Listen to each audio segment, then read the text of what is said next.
So I want to give you a little bit of discussion on the final AP exam format. I know that some of you guys, um, are in APES A, and so you won't take the final exam. Oh, sorry, till next semester. But some nobody takes the final exam till the spring. But I did want to go ahead and talk with you a little bit about it, just so you kind of know what to prepare for. So the new AP exam, which you guys will be the first one to take it because it's been updated. Oh, I don't like that pen so thin. It's been updated for 2020. That's better. And really it's the 2021 exam, right? Because we never got a chance to have the real 2020 exam. But anyway, you guys will be the first ones. You'll get 80 multiple choice questions in 90 minutes. You must use a number 2 pencil for that, and there will only be 4 choices, A through D, not 5. So if you have an old AP exam review book, you may see choices A through E. That was the old format exam, and they will not have 5 choices anymore. So that's good, right? Because if you guess, you now have a 25% chance of getting the answer right instead of 5%. By the way, if you guys have any questions, just type them in the chat box and we'll go through them. You will get 3 FRQs in 70 minutes. Again, if you have an old exam book, they may have mentioned that there were 4 FRQs and it was kind of random. You will get 3 specific FRQs. We've talked about those 3 types during these live sessions, and you'll have 70 minutes to do those. I think that works out to about 22.5 minutes per FRQ. You need to show all your work for the math problems on the FRQ, and you must write in blue or black pen. And you're supposed to write in complete sentences, no bullet points. So they're not supposed to give you credit if you just write like single word answers or bullet points or anything like that. And new this year, well, actually last year on the online exam, they were allowed calculators, but new is that you are allowed to have a calculator. And there's a news announcement in the course. If you go to the announcements and scroll down, it's got like Tiger Woods on it. It has a link to the page where they have all the specifics about what calculator you can have, but basically you can have a scientific calculator on that AP exam. So this is really small. I put all this on here in case you want to go back and look at this presentation.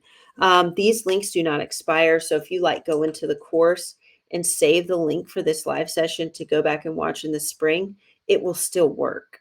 So I just wrote all this on here, but I'm not going to try and not read the whole thing. So one thing I like to do with multiple choice questions is I like to try and answer the question before I look at the answer. Okay. So I like to kind of have an idea of what I want the answer to be before I read what they've given me. So if they give me what I thought it was going to be, I can just choose that one and be done with it and not really have to worry too much about the others.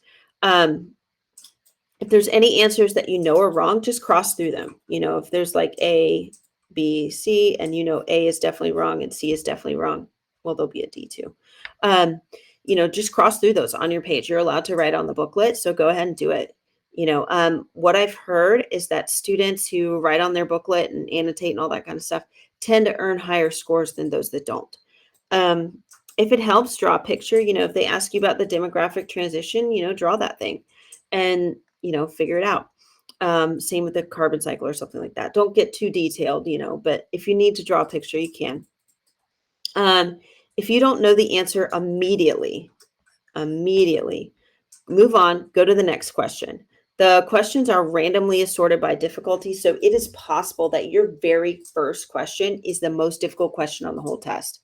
That would really, really stink and suck for your self-confidence, but it is entirely possible that can happen. And it's also possible that the 80th question is the very easiest question on the test. So you don't want to just sit there and ponder question 1 if you have no idea, and then not have a chance to answer question 80. If question 80 is the easiest one and 1 is the hardest. So if you don't know it immediately, move on, go to the next one and come back. Do not spend too long on one question. If you can't figure out, just move on. We've talked a few times about your safety letter, right? There's 4 choices, A, B, C, D. Decide which one you want to be your safety letter. It doesn't matter. And anytime you absolutely have no clue about the question, you could sit in front of that question for an hour and you'd still have no clue how to answer it. Go ahead, put your safety letter down and be done with it. There's no point in wasting more time on that question, right? I'm personally really bad at dates. And so if you were to ask me a question like, what year was the Endangered Species Act passed? I'm going to go ahead, choose my safety letter, and be done with that, because that's just something that I know I'm not very good at, and I'm not going to be able to remember. Okay. It doesn't matter what you choose for your safety letter, but you need to use the same safety letter every single time. Okay. So, if B is my safety letter, then I'm going to put B every single time I have no clue. And you can do the same thing on your final exam in the course on any multiple choice. That's, kind of how that works on those. And the strategy is that if you choose the same, it's basically safety letter every single question, you're more likely to get it right than if you just like go A one, wrong one, B one, C one, D one, and back like that. Don't leave any questions blank. Pick that safety letter, don't look back, and just go for it. Some questions are just easy. Don't second guess yourself. I think on almost every single AP exam I've seen, there is a question that says, who wrote Silent Spring? And it's Rachel Carson, by the way. But that's a really easy question that they put on there. There's just some questions that are easy.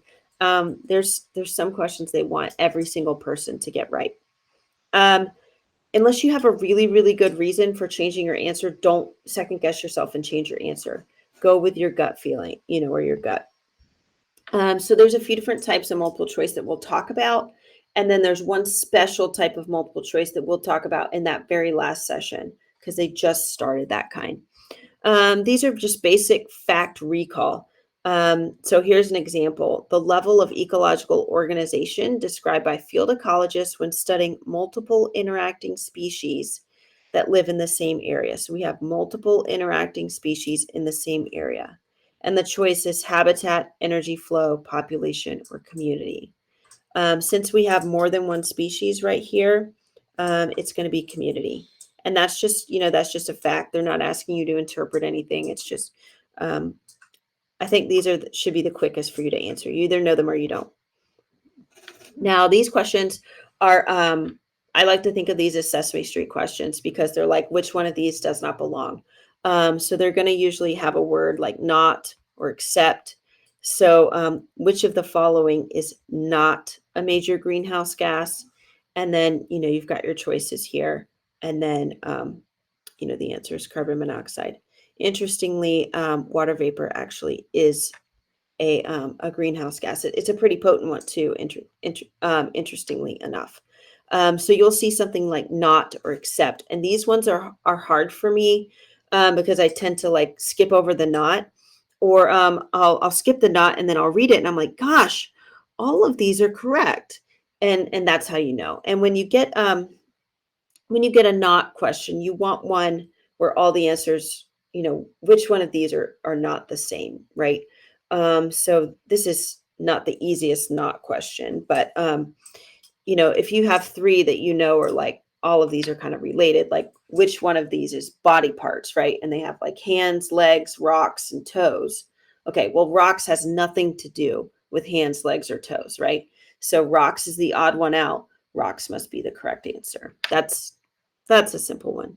You wouldn't see something like that on the AP exam. We don't really talk about body parts. So the next one is least and most likely, and these are one of the ones that I think are really difficult, because there's more than one answer tends to be correct, but only one is the least correct or the most correct or most likely. And so for this one, you do need to read all the choices, and you don't just want to pick the first one you see. So for example, this one says the least important factor in determining the environmental effects on the U.S. population is what? And then they have these different choices here. I know this seems like a really hard question, right? When you just first read it right away. And that's because, you guys aren't ready for the AP exam yet. You haven't really done all that studying. the day of the AP exam, you guys are going to be like, oh, obviously A, but this is one of those questions where you have to read it really carefully because they want like the least important where, all of these are part of that formula. So you just have to be careful. And then you'll have some Roman numeral questions, and you guys have probably seen these on your module test, and that's why we put them on there because we want you to get practice with these. These are another type that I really do not like. There's only a few of these on your AP exam usually, and then they'll have some Roman numerals, and this is catalytic converters. This is, how I said there's just some things that I'm not very good at. Mechanically car things are one of the things I'm not super great at. And so this would be a difficult question for me, if I didn't have the answer right here in front of me. So we want to talk about which of the following are removed from automobile exhaust. So for example, with a catalytic converter. So your choices are, there's carbon monoxide is I, particulates is I guess, and nitrogen oxide is I. Now, for me, this would have been difficult because I know that catalytic converters were, invented for nitrogen oxide. And so I would want to put 3 only, but 3 only, is not the correct answer. It's actually 1 and 3. So that's one of those ones where you have to be careful with because, there 2 of those things could be correct. So that's a type. And then the last one that I'm going to talk about tonight is a data question. And these questions are going to give you data in graph or table form. And so often more than one question will use the data. And so they may say something like, use these graphs to answer the next 3 questions or something like that. And I didn't even put the correct answer here. These graphs were kind of small for me to read. And so I just want to give you kind of an example where you might have a graph like this and they'll be much easier, bigger, larger. You'll be able to see them. And then they're going to ask you a question about it. And this one, you can see it has the E because like I said, I didn't even take out one to make it more like this year. I didn't even look at the graph because it was so tiny. I just wanted to give you an idea of kind of what one of those might look like.